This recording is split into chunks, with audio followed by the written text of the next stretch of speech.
தேவனுடைய நாமத்திற்கு மகிமை உண்டாகட்டும். ஆதியாகமம் 17ஆம் அதிகாரம் எடுத்துக்கொள்ளுங்கள். 17ஆம் அதிகாரம் 1 வசனங்கள் படிக்கலாம். ஆபிராம் 99 வயதான போது கர்த்தர் ஆபிரகாமுக்கு தரிசனமாகி, நான் சர்வ வல்லமையுள்ள தேவன், நீ எனக்கு முன்பாக நடந்து கொண்டு உத்தமனாயிரு. நான் உனக்கும் எனக்கும் நடுவாக என் உடன்படிக்கையை ஏற்படுத்தி உன்னை மிகவும் திரளாய் பெருக பண்ணுவேன் என்றார். அப்பொழுது ஆபிராம் முகங்குப்புற விழுந்து வணங்கினான். தேவன் அவனோடே பேசி, நான் உன்னோடே பண்ணுகிற என் உடன்படிக்கை என்னவென்றால், நீ திரளான ஜாதிகளுக்கு தகப்பனாவாய். இனி உன் பேர் ஆபிராம் எனப்படாமல் நான் உன்னை திரளான ஜாதிகளுக்கு தகப்பனாக ஏற்படுத்தினபடியால் உன் பேர் ஆபிரகாம் எனப்படும். உன்னை மிகவும் அதிகமாய் பலுக பண்ணி உன்னிலே ஜாதிகளை உண்டாக்குவேன். உன்னிடத்திலிருந்து ராஜாக்கள் தோன்றுவார்கள். உனக்கும் உனக்கு பின்வரும் உன் சந்ததிக்கும் நான் தேவனாயிருக்கும்படி எனக்கும் உனக்கும் உனக்கு பின் தலைமுறை தலைமுறையாக வரும் உன் சந்ததிக்கும் நடுவே என் உடன்படிக்கையை நித்திய உடன்படிக்கையாக ஸ்தாபிப்பேன். நீ பரதேசியாய் தங்கி வருகிற கானான் தேசம் முழுவதையும் உனக்கும் உனக்கு பின்வரும் உன் சந்ததிக்கும் நித்திய சுதந்திரமாக கொடுத்து நான் அவர்களுக்கு தேவனாயிருப்பேன் என்றார். பின்னும் தேவன் ஆபிரகாமை நோக்கி, இப்பொழுது நீயும் உனக்கு பின் தலைமுறை தலைமுறையாக வரும் உன் சந்ததியும் என் உடன்படிக்கையை கைக்கொள்ளுங்கள். எனக்கும் உங்களுக்கும் உனக்கு பின்வரும் உன் சந்ததிக்கும் நடுவே உண்டாகிறதும் நீங்கள் கைக்கொள்ள வேண்டியதுமான என் உடன்படிக்கை என்னவென்றால், உங்களுக்குள் பிறக்கும் சகல ஆண் பிள்ளைகளும் விருத்த சேதனம் பண்ணப்பட வேண்டும். உங்கள் நுனித்தோளின் மாம்சத்தை விருத்த சேதனம் பண்ண கடவீர்கள். அது எனக்கும் உங்களுக்கும் உள்ள உடன்படிக்கைக்கு அடையாளமாயிருக்கும். உங்களில் தலைமுறை தலைமுறையாக பிறக்கும் ஆண் பிள்ளைகள் எல்லாம் 8ஆம் நாளிலே விருத்த சேதனம் பண்ணப்பட வேண்டும். வீட்டிலே பிறந்த பிள்ளையும் உன் வித்தில் அல்லாத அந்நியனிடத்தில் பணத்திற்கு கொல்லப்பட்ட எந்த பிள்ளையும் அப்படியே விருத்த சேதனம் பண்ணப்பட வேண்டும். உன் வீட்டிலே பிறந்த பிள்ளையும் உன் பணத்திற்கு கொல்லப்பட்டவனும் விருத்த சேதனம் பண்ணப்பட வேண்டியது அவசியம். இப்படி என் உடன்படிக்கை உங்கள் மாம்சத்திலே நித்திய உடன்படிக்கையாக இருக்க கடவது. நுனித்தோளின் மாம்சம் விருத்த சேதனம் பண்ணப்படாதிருக்கிற நுனித்தோளில் உள்ள ஆண் பிள்ளையாயிருந்தால் அந்த ஆத்துமா என் உடன்படிக்கையை மீறினபடியால் தன் ஜனத்தில் இராதபடிக்கு அறுப்புண்டு போவான் என்றார். பின்னும் தேவன் ஆபிரகாமை நோக்கி, உன் மனைவி சாராயை இனி சாரா என்று அழையாதிருப்பாயாக. சாராள் என்பது அவளுக்கு பேராயிருக்கும். நான் அவளை ஆசிர்வதித்து அவளாலே உனக்கு ஒரு குமாரனையும் தருவேன். அவள் ஜாதிகளுக்கு தாயாகவும் அவளாலே ஜாதிகளின் ராஜாக்கள் உண்டாகவும் அவளை ஆசிர்வதிப்பேன் என்றார். பாருங்க, தேவன் ஆபிராமோட எத்தனாவது வயசுல உடன்படிக்கை பண்றாரு? 99 நீங்க மைண்ட்ல வச்சுக்கணும். எப்பயுமே நம்ம உலகத்துல பார்க்குற விதத்திற்கும் தேவன் பார்க்குற விதமும் டோட்டலா அப்படி ஆப்போசிட். நம்ம என்ன நினைப்போம்னா, இந்த வயசுக்கு மேல உடன்படிக்கை பண்ணி ஆசீர்வதிச்சா என்ன, ஆசீர்வாதம் வரலன்னா என்ன, இந்த வயசுக்கு மேல வாழ்க்கையில இனிமேல் ஏதாவது நல்லது நடந்தா என்ன, நடக்கலைன்னா என்ன. நம்மளுடைய மென்டாலிட்டியெல்லாம் நான் ஏற்கனவே சொன்ன மாதிரி நம்ம மைண்டுக்குள்ள ஓடுற எல்லாமே இந்த உலகம் நமக்கு கற்றுக் கொடுத்தது. புரியுதா உங்களுக்கு? இது உங்கள் மைண்டில் ஃபஸ்ட்டு நான் ஏற்கனவே சொன்ன மாதிரி பிலோ 3 years கீழே 90% பிரெயின் டெவலப்மெண்ட் முடிஞ்சிடும். அந்த 90% பிரெயின் டெவலப்மெண்ட்டில் அந்த 3 yearsக்குள்ளே உங்களுடைய சுற்றி இருக்கிற சூழ்நிலை உங்களுக்கு என்ன கருத்து கொடுத்துச்சு, உங்களுடைய பேரண்ட்ஸ் வழியாக நீங்கள் என்ன கற்றுக்கிட்டீங்க, இந்த என்வாயன்மெண்ட்டு, இந்த சொசைட்டி, இப்போ இந்தியாவில் இருக்கிற கல்ச்சர், அங்கே இருக்கிற ஒவ்வொரு பழக்க வழக்கங்கள், நீங்கள் கேட்குறது. ஏன்னா 5 monthsலேருந்தே பேபிக்கு ஹியரிங் கெப்பாசிட்டி வந்துடும் இல்லையா? ஒரு குழந்தைய வந்து நம்ம சுமக்கும் போது 5 மாதத்துலேருந்தே அதுக்கு காது கேட்குற திறன் வந்துடும். அப்போ இருந்து உங்கள் வீட்டில் நீங்கள் பேசுகிறது, உட்காந்து நீங்கள் அன்பாக பேசுகிறீங்களா இல்லை உங்கள் வீட்டுக்குள்ளே நடக்கிற சண்டையா, எல்லாமே அதுக்கு ஏதோ விதத்தில் உள்ளே போய் அது என்ன ஆயிரும், ஒரு கேரக்டரை மோல்ட் பண்ணுறதுக்கு பிரெயினில் ஒரு நியூரான்ஸாக ஃபார்ம் ஆகி அது வர ஆரம்பிச்சிடும். ஒரு குழந்தை அது ஹெல்த்தியான ஒரு பேபியாக ஃபிசிக்கலாக நீங்கள் பார்க்கலாம், ஆனால் அது மென்டலாக எப்படி இருக்குங்கிறது வளர வளர தான் தெரியுது. அப்போ நம்மளும் பாருங்கள், இந்த உலகத்தில் இருக்கிறதுனால நமக்கு முன்னோர்கள் சொல்லி கொடுத்ததை வச்சு நமக்கு பார்க்குறத வச்சு என்ன பார்க்குறோம் எதை பார்க்குறோம் அதுதான் உண்மைங்கிறத நம்ம நம்புகிறோம் இல்லையா. நம்ம பிரெயின் பொதுவாகவே 99% நம்ம எதை பார்க்குறோம் எதை வந்து நம்ம ஃபீல் பண்ணுறோம் அதுதான் உண்மை நம்பும். அதனால தான் ஆவியானவரை முத பெற்றுக்கொள்ளும் போது கூட நம்ம பிரெயின் வந்து டிஸ்டர்ப் ஆகுது. ஏன்னா இது என்னமோ அன்னோனான ஒன்றா இருக்கே, இது பொய்யா இருக்குமோ, இது வந்து நிறைய பேருக்கு புரிய மாட்டேங்குது, ஏன் இப்படி இருக்கணும், ஏன்னா நம்மளால் அதை என்ன பண்ண முடியல, இந்த மாம்ச கண்ணை கொண்டு பார்க்க முடியல, எதுக்கு இப்படி பிஹேவ் பண்ணுறாங்க, எதுக்கு நம்ம பாடியில் இந்த மாதிரி மாற்றம் வருது, எல்லாருக்குள்ளேயுமே இந்த மாதிரி ஒரு எண்ணங்கள் வரும். ஏன்னா நம்ம பிரெயின் ஆரம்பத்துலேருந்து எதை தான் ஃபீல் பண்ணியிருக்கு, நம்ம எதை நேராக பார்க்குறோம் எதை நம்ம எக்ஸ்பீரியன்ஸ் பண்ணுறோம் அதுதான் 100% உண்மைங்கிறதா இந்த பிரெயினுக்கு தெரிஞ்ச ஒரு விஷயம். ஆனால் சூப்பர் நேச்சுரல் அப்படிங்கிறது தான் இந்த மாதிரி விஷயங்கள் எல்லாம், இந்த நேச்சுரல் கிடையாது. அப்போ இந்த மாதிரி வேதத்தில் இருக்கிற ஒவ்வொரு விஷயங்களுமே சூப்பர் நேச்சுரலான விஷயங்கள் தான். வேதமே நீங்கள் வச்சிருக்கிற பைபிளே it's a supernatural book. என்ன புக்? இதில் இருக்கிறத நேச்சுரலான மனிதனால் புரிந்து கொள்ள முடியாது, நேச்சுரலான கண்ணை கொண்டு பார்த்தாலும் புரியாது, புரிஞ்சாலும் தப்பாக புரியும், அப்படியே தப்பாக ஃபாலோ பண்ண தப்பான ரிசல்ட் தான் வரும். அப்போ இது சூப்பர் நேச்சுரல் காடோட வேர்டாக இருக்கிறதுனால this is super natural book. ஏன்னா அது ரிட்டன் பண்ணப்பட்டது யாரால? ஹோலி ஸ்பிரிட்னால இல்லையா. ஹோலி ஸ்பிரிட். இப்போ இங்கே காட் எத்தனை பேர் இங்கே இருக்காருன்னு சொல்கிறீங்க பார்க்குறீங்களா? அவ இல்லையா? இருக்கு, ஒரு சிலர் தான் இருக்காருன்னு நினைக்கிறேன். அப்படி சொல்கிறீங்க. பக்கத்தில் இருக்கவங்கள பார்க்க முடியுது, என்னையை பார்க்க முடியுது, பூவை பார்க்க முடியுது, மைக்கை பார்க்க முடியுது, லைட்டை பார்க்க முடியுது, ஆனால் காடை பார்க்க முடியல. ஏன்னா இல்லைன்னு கிடையாது. இந்த இடத்துல கூட பார்த்தீங்கன்னா ஒவ்வொருத்தவங்களுக்கு ஒரு ஃபோன் இருக்குது. ஏர்டெல் வச்சுருக்கீங்க, வோடாஃபோன் வச்சுருக்கீங்க, பிஎஸ்என்எல் வச்சுருக்கீங்க. அதனுடைய அலைவரிசைகள்லாம் இந்த காற்றுல தான் போயிட்டுருக்கு. யாராவது பார்க்க முடியுதா? ஆனால் கரெக்டாக ஃபோன் வருதா, கரெக்டாக மெசேஜ் வருதா? அப்படின்னா என்ன, இப்போ கூட இங்கேருந்து மறுபடியும் நம்ம ஆன்லைன் ஆக்டிவேட் பண்ணியிருக்கோம். நிறைய பேர் வந்து ஆன்லைன் போடுங்க, எங்களுக்கு ஆன்லைனில் ரொம்ப மிஸ் பண்ணுறோம் அப்படின்னு சொன்னதுனால மறுபடியும் இன்னையிலேருந்து சண்டே சர்வீஸ் போட்டிருக்கோம். இங்கேருந்து நம்ம போட்டுட்ருக்கோம், எங்கேருந்துனாலும் பார்க்கலாம், உலகத்தில் எந்த மூலையில் இருந்துனாலும் பார்க்கலாம். இது வந்து இங்கேருந்து நான் அப்படியே பிக்சராக போய் அதுக்குள்ளே கேமராக்குள்ளே போய் அது அலைவரிசைக்குள்ளே இப்படியெல்லாம் தெரியுது அவங்களுக்கு? எதுவுமே தெரியாது, ஆனால் அது வேலை நடந்துகிட்ருக்கு. அதுதான் சொல்கிறேன். இது மாதிரி இந்த விஷயங்களே இப்படி நம்மளால் பார்க்க முடியலன்னா தேவனுக்கு ஒரு விஷயங்களெல்லாம் நம்ம பார்க்க முடியாது, பார்த்தா தான் நம்புவேன்னு சொல்லவும் முடியாது. புரியுதா? எத்தனை பேருக்கு புரியுது? ஆனால் இன்னொரு கண்ணு கொண்டு பார்க்கலாம். என்ன கண்ணு கொண்டு பார்க்கலாம்? அதுக்கு தான் நம்ம முதல்ல ஒரு ப்ரேயர் கார்டில் ஒரு வசனம் படித்தோம். ஏதோ இவங்களுக்கு வந்து ஒரு 5 நிமிஷம் ரெஸ்ட் எடுக்கிறதுக்காக படிக்க வைக்கிறாங்க போல் அப்படின்லாம் நினைக்க வேணாம். அந்த ப்ரேயர் கார்டை பார்த்தீங்கன்னா ஒவ்வொரு விஷயத்துலையுமே அவ்வளோ இம்பார்ட்டன்ட் இருக்குது. உங்களுக்கு நாங்கள் ஒரு அட்டையாக அடித்து கையில் கொடுக்குற அளவுக்கு அதில் இம்பார்ட்டன்ட் இருக்குது. ஏன்னா அதை நான் லைஃப்பில் ரியலைஸ் பண்ணியிருக்கேன். ரியலைஸ் பண்ணாத எதையுமே உங்களுக்கு நான் சொல்கிறது கிடையாது. அதனால தான் ஆணித்தரமாக போதிக்க முடியுது. அப்போ அதில் இருக்கிற ஒவ்வொரு விஷயங்களையும் உங்களுக்கும் ஆசீர்வாதமாகவும் உங்களை சுற்றி இருக்கிறவங்களுக்கும் ஆசீர்வாதமாக இருக்கும் தான் கொடுத்துருக்கு. அப்போ கிறிஸ்தவ வாழ்க்கையில் பவுல் வந்து ஒரே ஒரு விஷயத்தை தான் வந்து நமக்காக ப்ரேயர் பண்ணும்படி அவர் ஆண்டவர்கிட்ட கேட்குறார். இவங்களுக்கு அடுத்த மாதம் பாவம் செலவு காசு இல்லை, ஆண்டவரே இவங்களை ஆசீர்வதிங்கன்னு கேட்கல. ஆண்டவரே இவங்களுக்கு வசதி இல்லை, இவங்களுக்கு ஏதாவது கொடுங்க, ஐயோ பாவம் நடந்துக்கிட்டே போகிறாங்க, ஒரு வண்டி கொடுங்கன்னு கேட்கல, இல்லை கார் கொடுங்கன்னு கேட்கல, ஐயோ இந்த ஓட்ட வீட்டில் இருக்காங்க ஒரு பங்களா கொடுங்கன்னு கேட்கல, இல்லை பாவம் கழுத்துல எங்காதுலே ஒன்றும் இல்லை நிறைய நகையை கொடுங்க அப்படின்னு கேட்கல, இல்லை குழந்தைய கொடுங்க, இல்லை கல்யாணம் முடிக்கல கல்யாணத்தை பண்ணி வைங்க.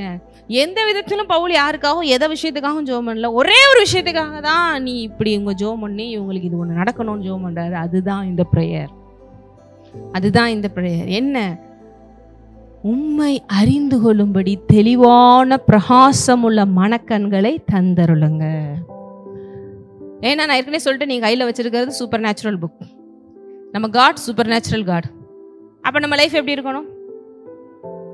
ஆனால் ஏன் இல்லை அப்படின்னா இந்த நம்ம எல்லாத்தையும் இந்த ஃப்ளஷ்லியாகவே நம்ம பார்த்துட்ருக்கோம்.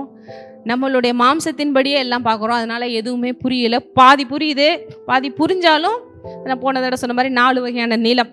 அந்த 4 வகையான நிலம் தான் நம்ம இருதயம். அந்த நல்ல இருதயம் தான் என்ன ஆகுது? இந்த வார்த்தைகளை அப்படியே எடுத்துக்கொண்டு 100 தனியாக என்ன பண்ணுது? பலன் கொடுக்குது. மற்ற இருதயங்களும் வரும், சர்ச்சில் நீங்கள் 4 டைப் ஆஃப் பீப்புளை வந்து கேட்டகரி பண்ணலாம். எப்பயுமே எல்லா சர்ச்சஸ்லையுமே இந்த 4 டைப் ஆஃப் பீப்புள்ஸ் வந்து 4 கேட்டகரியில் இருப்பாங்க. அதில் 4 கேட்டகரிலேயே இந்த 4 டைப் ஆஃப் லேண்டில் இருப்பாங்க. யாரையும் குறை சொல்கிறதுக்காக சொல்லலை, பட் நம்ம அதுலேருந்து ப்ரொமோட் ஆக சான்சஸ் ஆண்டவர் கொடுக்குறார். ஓகே, கடினமான இருதயமாக இருக்கா, கரெக்ட், அடுத்து வா, நல்ல இருதயமாக மாறலாம். அடுத்து உலக பிரகாரமான கவலை. நிறைய பேர் பார்த்தீங்கன்னா நல்லா வாழ்க்கையில் ஏதாவது நடந்துச்சுன்னா ஆண்டவர் தான் எனக்கு எல்லாம், ஓடி ஓடி சர்ச்சுக்கு வருவாங்க, சோத்திரம் சொல்லுவாங்க, ரொம்ப இன்வால்வ்மெண்ட்டாக இருப்பாங்க. ஏதாவது அவங்க எதிர்பார்த்தது அவங்களுக்கு லைஃப்பில் ஏதாவது நடக்கலைன்னா அப்படியே அவங்க லைஃப் அப்படியே டவுன் ஆன மாதிரி ஆயிரும். சர்ச்சுக்கு வர்றது ஸ்லோ ஆயிரும், ப்ரேயர் பண்ணுறது ஸ்லோ ஆயிரும், அவங்க எக்ஸ்பெக்டேஷன்ஸ்லாம் அப்படியே ஆனோடையும் அப்படியே டல் ஆயிரும். இதுதான் பாருங்கள் இந்த முட்செடியான நிறைகள் நிறைந்த இருதயம். நல்லா கேட்குது, வார்த்தை உள்ள போது வளருது, உலக பிரகாரமான கவலை, ஐஸ்வர்யத்தின் மயக்கம், இதெல்லாம் போய் முள்ளு மாதிரி போய் இந்த செடியை போட்டு என்ன பண்ணிடுது, அமுக்கி வளர விடாமல். ஆனால் அவங்களுக்கு தெரியும் இதெல்லாம் சேர்ந்து நம்மளை அஃபெக்ட் பண்ணுது அப்படின்னு. ஒரு சிலர் வந்து வேற லெவல், போகும்போதே சரி அவ்வளோதான், காற்றுல பறக்க விட்டுட்டு போயிடுவாங்க வார்த்தையை. ஒரு நிலம்தான் என்ன பண்ணுது, அதை விதையை எடுத்துக்கொண்டு 30, 60, 100 பலன் கொடுக்குது. ஏன் சொல்கிறேன் அப்படின்னா, ஏங்க நீங்கள் ஆண்டவர் சூப்பர் நேச்சுரல் காடுங்கிறீங்க, இது சூப்பர் நேச்சுரல் புக்குங்கிறீங்க. நம்ம அப்போ சூப்பர் நேச்சுரல் லைஃப்பில் ஏங்க வாழ முடியலன்னா நம்மளுடைய கோஆப்ரேஷன் ரொம்ப முக்கியம். இங்கே இந்த வசனத்தை வாசிக்கும் போது 2 விஷயத்தை நீங்கள் பார்க்கலாம். ஒன்று, தேவன் ஆபிரகாமோடு ஒரு உடன்படிக்கை பண்ணி நான் உன்னை இப்படிலாம் பிளஸ் பண்ண விரும்புகிறேன்றாரு. அட் த சேம் டைம் நீ செய்ய வேண்டிய சில விஷயங்கள் இருக்குது, அதையும் ஃபாலோ பண்ணணும்னு சொல்கிறார். கவனிச்சிங்களா? இங்கே படிக்கும்போது நீங்கள் பேசாமல் உட்காருங்க, படுத்து படுத்து தூக்குங்க, நான் வாட்டில் எல்லாம் செஞ்சுருவேன் அப்படின்னு நீங்கள் போட்டிருக்கா? ஆபிரகாமுக்கு சில இன்ஸ்ட்ரக்ஷன்ஸ் கொடுக்குறார், சில விஷயங்கள் பண்ணணுன்றாரு. நான் சொல்கிற சில விஷயங்களை நீ ஃபாலோ பண்ணு, எல்லாத்துக்கு மேலே எனக்கு முன்பாக நீ எப்படி இருக்கணும், நடந்து கொண்டு உத்தமனாயிரு, நான் சர்வ வல்லமையுள்ள தேவன் சொல்கிறார். உத்தமனாயிருன்னா ஏதோ நீங்கள் ஆண்டவரோட பரிசுத்தத்துக்கெல்லாம் நம்ம வர முடியாது, ஆனால் அவர் சொல்கிறதுக்கு ஒபே பண்ணி ஜஸ்ட் ஒரு கீழ்ப்படிதல் இருந்தாலே போதும், அவர் நம்மளை ஈஸியாக நம்மளை மேலே கொண்டு வர முடியும். அதுதான். மற்றபடி அவருடைய பரிசுத்தத்துக்கு நம்மளை பக்கத்தில் எவ்வளோதான் ட்ரை பண்ணால் போக முடியாது. அதனால தான் இயேசுவை மரிக்கை செய்து இயேசுனுடைய நீதியை நமக்கு இலவசமாக கொடுத்துருக்காரு. ஆனால் அதில் நம்ம நிற்க வேண்டியது யார் பொறுப்பு? நீங்கள் வாடல எல்லாம் சரிங்க, பைபிள் எல்லாம் சொன்னதெல்லாம் சூப்பர், ஆனால் நான் இஷ்டத்துக்கு தான் போவேன் அப்படின்னா இந்த உடன்படிக்கை பலிக்காது. அப்போ ஆபிரகாம் கோஆப்ரேஷன் முக்கியம். அப்போ இன்னைக்கு என்ன பார்க்க போகிறோம் இன்னையிலேருந்து நம்ம அப்படின்னா, நம் தேவன் உடன்படிக்கையை காக்கிற உண்மையுள்ள தேவன். Our God is a covenant keeping God. Covenant, அவர் நம்மோடு உடன்படிக்கை பண்ணியிருக்காரு. எத்தனை பேருக்கு தெரியும்? அப்படியா? அப்படி சரி, உடன்படிக்கைன்னா என்ன? அதை நம்ம நிறைய முன்னாடியே பேசியிருக்கோம். உடன்படிக்கைன்னா என்ன? உடன்படிக்கைங்க. இந்த காலத்துலலாம் அந்த கான்ட்ராக்ட் அப்படின்னு சொல்கிறாங்க, சிம்பிள் வேர்ட். அக்ரிமெண்ட் அப்படி சொல்கிறாங்க இல்லையா? எதுலலாம் அக்ரிமெண்ட் இந்த கான்ட்ராக்ட்லாம் போடுவீங்க? வீட்டுக்கு ரெண்டல் அக்ரிமெண்ட், கரெக்டு. லேண்டுக்குன்னா என்ன மாதிரி? இடம் வாங்குகிறோம், ஆனால் இனிமேல் இந்த இடத்த உனக்கு நான் கொடுக்குறேன், இனிமேல் இந்த இடம் உனக்கு சொந்தம். அதனால தான் பத்திரமா உள்ளே வச்சுருக்கீங்கல்ல உங்கள் வீட்டில் பத்திரத்தெல்லாம், அதான் பத்திரம்னு பேர் வச்சுருக்காங்க. பீரோவில் போட்டு பத்திரமா பூட்டி வைக்கணும் அப்படின்னு சொல்லி. இந்த பத்திரத்தில் என்ன போட்டிருக்கோம்? இன்னாரு இவங்க இடம், இவங்களுக்கு நான் கிரயமாக கொடுக்குறேன், இனிமேல் இவங்க தான் அதில் ஓனரு அப்படின்னு அதில் டீட்டெயில்ஸ் எல்லாம் இருக்கும் இல்லையா? அதுமாதிரி நான் இனிமேல் இந்த மாதிரி நிறைய இருக்குது. அது மாதிரி ஒருத்தர் ஹவுஸை வந்து சேல் பண்ணுறாரு, ஒரு இன்ஜினியர், இவங்களுக்கு நான் இந்த வீடை இவ்வளோ காசை வாங்கிட்டு இந்த வீடை நான் கொடுக்குறேன் அப்படின்னு. வேறு என்ன அக்ரிமெண்ட்ஸ்லாம் இருக்குது? இப்போ நீங்கள் கம்பெனிக்கு போய் ஒரு எம்ப்ளாயியாக ஜாயின் பண்ணுறீங்க, அவங்க அக்ரிமெண்ட் போடுறாங்க, நீங்கள் எங்களோட ரூல்ஸ் எல்லாம் ஃபாலோ பண்ணணும், உங்களுக்கு இவ்வளோ சம்பளம் கொடுத்துருவோம், இத்தனை மாதிரி உங்களுக்கு ஃபெசிலிட்டிஸ்லாம் இருக்குது, இத்தனை மாதம் லீவு, இதை நீங்கள் ஒரு வேளை பண்ணலைன்னா இந்த மாதிரி விளைவுகள் நாங்கள் எடுப்போம், இந்த மாதிரி உங்களுக்கு ஆக்ஷன்ஸ் எடுக்கிறதுக்கு எங்களுக்கு ரைட்ஸ் இருக்குது, இதுக்கு ஓகேவா? சரி ஓகே. நீங்கள் என்ன பண்ணுறீங்க? சைன் பண்ணி அக்ரிமெண்ட் போடுறீங்க. இந்த மாதிரி எல்லாத்துலேயும் பெரிய பெரிய கான்ட்ராக்ட், பெரிய பெரிய விஷயம் எல்லாத்துலேயுமே ஒரு அக்ரிமெண்ட் இருந்தால் தான் நமக்கு ஒரு நம்பிக்கையே வருது. சரி, நமக்கு என்னப்பா வேற நம்பிக்கை, வாயில சொன்னா மட்டும் நம்ப முடியுமா அப்படின்னு வாயில சொல்றது. அந்த காலத்துல எல்லாம் பாத்தீங்கன்னா உடன்படிக்கைங்கிறது இப்ப இருக்கிற மாதிரிலாம் கிடையாது. இன்னைக்கு இவ்வளவு செஞ்சுட்டு எல்லாரும் உண்மையா இருக்காங்கன்னு நினைக்கிறீங்களா? எல்லாத்துக்கும் மேல பெரிய உடன்படிக்கை கிறிஸ்தவத்துல எது தெரியுமா? தேவன் நம்ம உடன்படிக்கை பண்றாரு. கிறிஸ்தவ வாழ்க்கையில இந்த வேர்ல்ட்லியா நம்ம மேரேஜ் பண்ணும் போது ஒரு ஆணையும் பெண்ணையும் தேவனுடைய சமூகத்துல இணைத்து வைக்கும் போது ஒரு பெரிய உடன்படிக்கை நடக்குது. எத்தனை பேருக்கு தெரியும்? திருமணம்ங்கிறது உடன்படிக்கை எத்தனை பேருக்கு தெரியும்? கிறிஸ்டின் முறைப்படி கல்யாணம் பண்ணியிருந்தீங்கன்னா கண்டிப்பாக தெரிஞ்சிருக்கும். ஒருவேளை உங்களுக்கு சொல்லிக் கொடுக்காட்டாலும் உங்கள் கைகளை பிடிச்சி என்ன பண்ணுவாங்க, பாஸ்டர் என்ன பண்ணுவாங்க, ஆணையும் பெண்ணையும் சேர்த்து வச்சு ஒரு சில விஷயங்களை கன்ஃபர்ஸ் பண்ண சொல்லுவாங்க. என்ன சொல்லுவாங்க, யாருக்காவது தெரியுமா? சாரி, பார்த்துருக்கீங்க ஆனால் தெரியாது.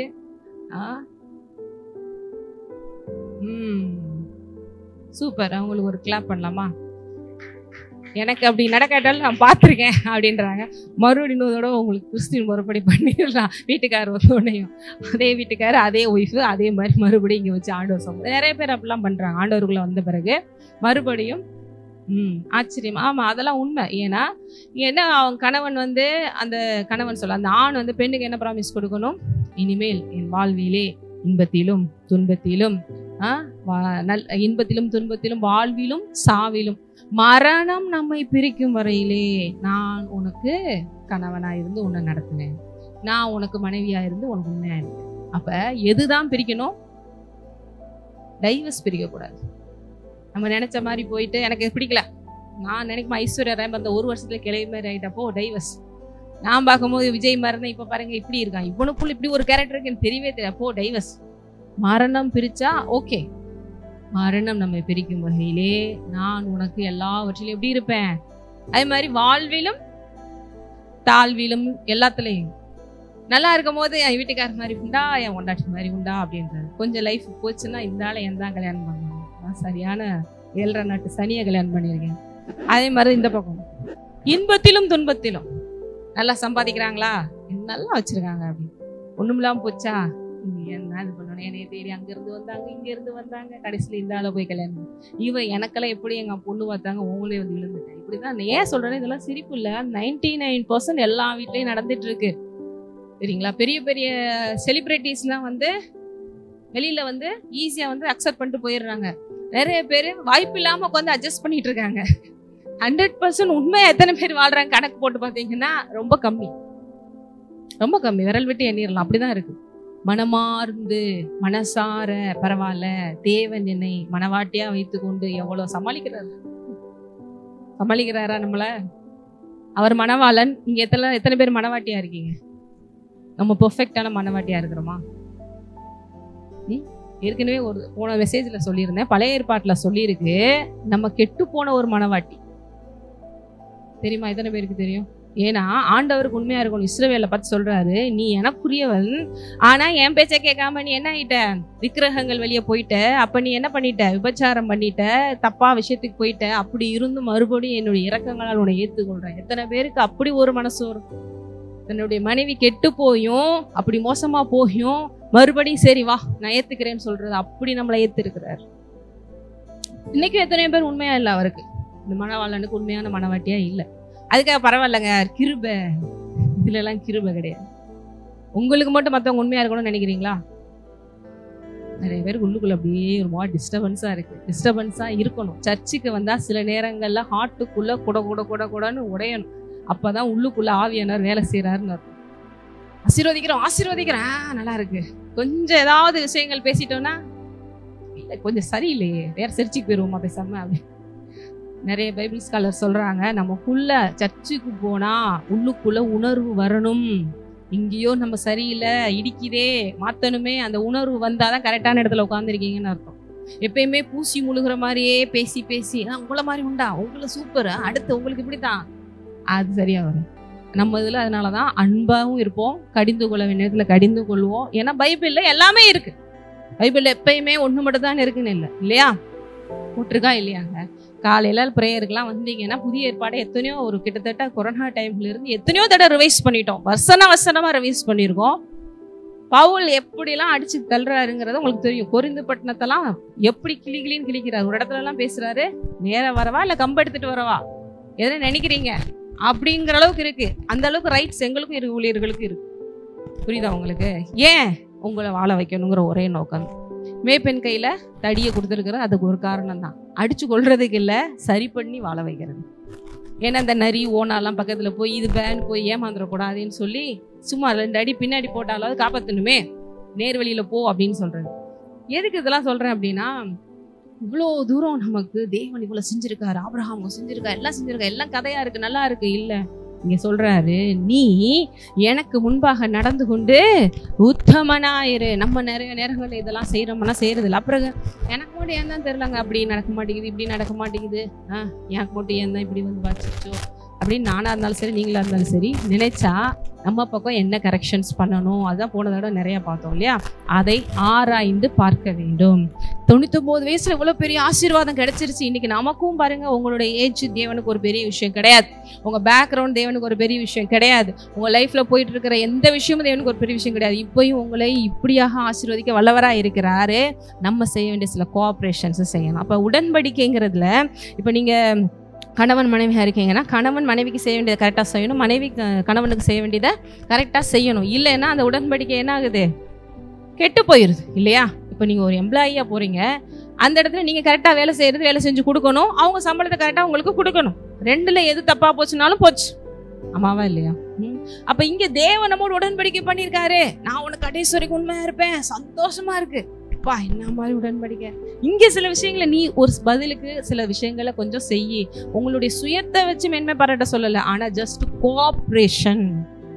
அவர் சொல்றதெல்லாம் நம்மகிட்ட எதிர்பார்க்கறதெல்லாம் ஜஸ்ட் என்னைய உன் வாழ்க்கையில ஒர்க் அவுட் பண்ண விட்டாலே போதும். கோஆப்ரேஷன், என் கூட நீ ஜஸ்ட் என்ன பண்ணு, உடன்படு. அதான் உடன்படிக்கை. அப்ப அந்த காலத்துல எல்லாம் பாத்தீங்கன்னா உடன்படிக்கைங்க ரொம்ப சீரியஸான விஷயம். இப்போல்லாம் அப்படி கிடையாது, மேரேஜ்லேருந்தே இந்த மாதிரி போயிட்டு இருக்குன்னா அப்போ வந்து உடன்படிக்கைங்கிறது பயங்கரமாக போவாங்க. ரத்த உடன்படிக்கை கூட பண்ணுவாங்க. உங்களுக்கு ஏற்கனவே சொல்லியிருக்கேன் இல்லையா, இந்த ரிஸ்ட்டில் வந்து லைட்டாக பிளட்டை வச்சுட்டு இப்படி கிழிச்சிக்கிடுவாங்க. 2 ராஜாக்கள் சேர்ந்து உடன்படிக்கை பண்ணுறாங்கன்னா இப்படி கிழிச்சிக்கிடுவாங்க. கிழிச்சிட்டு இப்படி 2 சைடு கிராஸாக கையை இப்படி வச்சு, இந்த ரத்தம் அந்த ரத்தமும் கலந்துருச்சு, இப்போ நீயும் நானும் ஒரே ஆள், இனிமேல் நான் உனக்கு எதிராக செய்ய மாட்டேன், நீ எனக்கு எதிராக செய்யக்கூடாது, இனிமேல் என்னுடைய இதெல்லாம் உன்னுடையது, உன்னுடையதில் இல்லை, நம்மளாம் சேர்ந்து இனிமேல் ஒன்றா இருப்போம், இனிமேல் உனக்கு ஏதாவது பிரச்சனை நான் வருவேன், எனக்கு ஏதாவது பிரச்சனை நீ, இனிமேல் நம்ம ஒன்று அப்படிங்கிற மாதிரி உடன்படிக்கணும். ஒருவேளை இதை நான் மீறினா அதுக்கான சில விஷயங்களே அங்கே பேசிடுவாங்க. இப்படி நான் மீறினேன்னா அது உண்மையில அந்த காலத்துல அதுக்கு சாவு தான் ஒரு பெரிய பனிஷ்மெண்ட்டாக இருந்துச்சு. நான் மீறினா நான் செத்துறேன், அவன் உடன்படிக்கை மீறினா அவன் செத்து. அவ்வளோ சின்சியரான விஷயங்கள்லாம் இருந்துச்சு. இன்னைக்கெல்லாம் அப்படியெல்லாம் கிடையாது, எல்லாமே வந்து இதாயிடுது. அதனாலதான் வேதவசனம் நமக்கு ஒன்று சொல்லுது, சொல் தவறாதவன் பூரண புருஷனா இருக்கிறான். ஒருத்தன் பெர்ஃபெக்டான மேன் அப்படிங்கிறத நீங்க உலகத்துல கண்டுபிடிக்கணுமா, ஒரு பொண்ணு ஒரு பையனை இவன் கரெக்டா ஒரு உண்மையான ஆள் தானா அப்படி கண்டுபிடிக்கணுமா, வேதவசனம் அழகா நம்ம சொல்லி கொடுக்குது. அவன் வாயில் இருக்கிற வார்த்தைகளை நீ கவனி. ஒரு நாள் ஒரு பேச்சு, நாளைக்கு ஒரு பேச்சு, இன்னைக்கு ஒரு பேச்சு, நேற்றுக்கு ஒரு பேச்சு. சொல் தவறாதவன் பூரண, எது சொன்னாலும் சொன்ன மாதிரி நடந்துக்கிறது லைஃப்ல. அதுதான் பேசிக்கான விஷயமே. நிறைய பேர் அப்படி இப்பதான் வீட்டுல குளிச்சுட்டு இருப்பாங்க, அந்த வந்துட்டேங்க 5 minutes தான் சமாளிக்கிறது, சரிங்களா? இது குழந்தை பாக்குது, ஓஹோ இப்படிதான் நம்மளும் போய் சொல்லணும் போல, அம்மா அப்பாவே இப்படி அடிச்சு விடுறாங்க, நானும் இந்தாம்மா அப்படிதான் ஸ்கூல்ல மிஸ் எல்லாம் ஒன்றும் சொல்ல நல்ல மார்க் வாங்கிட்டேன். எல்லாமே எங்க இருந்து கத்துக்கிறாங்கன்னா மோஸ்ட்லி நம்மகிட்ட இருந்து தான் கத்துக்கிறாங்க இல்லையா. நம்ம சின்ன சின்ன விஷயங்கள்லாம் தெரிஞ்சோ தெரியாமலோ இல்லை அவங்க சொல்றாங்க இவங்க சொல்றாங்கன்னு செய்யறோம். ஆனா வேதவசனம் கிளியரா சொல்லுது, சொல் தவறாதவன் பூரண புருஷன், அவன் தான் உண்மையிலே சரியான ஒரு மனுஷன். சொல்ல காப்பாத்த தெரியுதா? தேவன் அப்படிப்பட்டவராயிருக்கிறார். அவர் வார்த்தை மாறாதவர், அவர் வார்த்தை மாறாத. அப்ப அவரோட பிள்ளைங்க நம்ம அப்படி இருக்கணுமா இல்லையா? கிறிஸ்தவத்துல நம்ம ரொம்ப சில விஷயங்கள் எல்லாம் பார்க்கணும். ஏன்னா அவருடைய பிள்ளையா இருக்கிறோங்கிறதுக்காகவே நம்ம நிறைய விஷயங்களை நம்ம மாத்திக்கிற வேண்டியது இருக்கு.